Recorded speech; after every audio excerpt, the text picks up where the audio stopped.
Hey everyone, this is Andrew from CalSoft Systems joining you once again.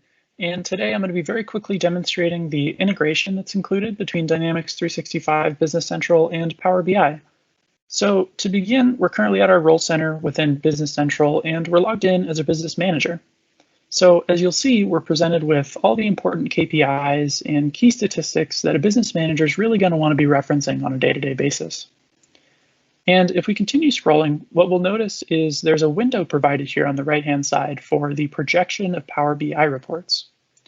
And if we take a closer look at these reports, what we'll see is all this data is still live, it's still fully selectable, and it's almost as if we're running Power BI right within Business Central.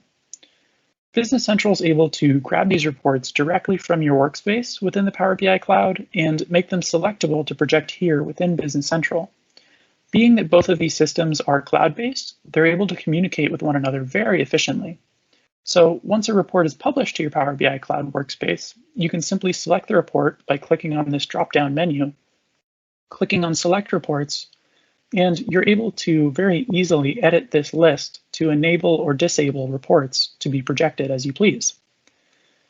You're also able to very easily switch between these reports using this left and right arrow that's provided.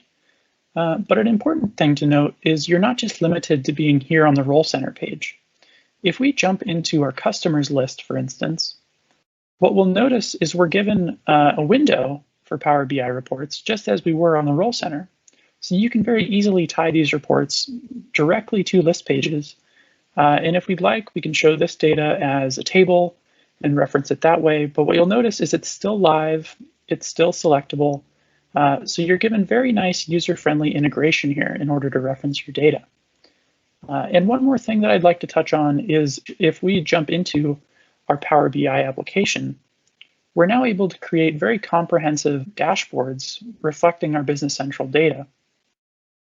So if we jump into this specific dashboard I have here, which reflects CRM information, the importance here is if we have employees within our organization that maybe aren't as hands-on with Business Central, but they have a Power BI license, we can now expose our data here and allow for the users to view the data in this form of Power BI dashboards. Users are able to drill down into specific reports and view the information presented in Business Central without necessarily being as hands-on within Business Central itself. So very, very useful. I hope that I was able to convey the usefulness and streamlined integration that's provided here between the two applications. Thank you so much for listening, and I'll see you next time.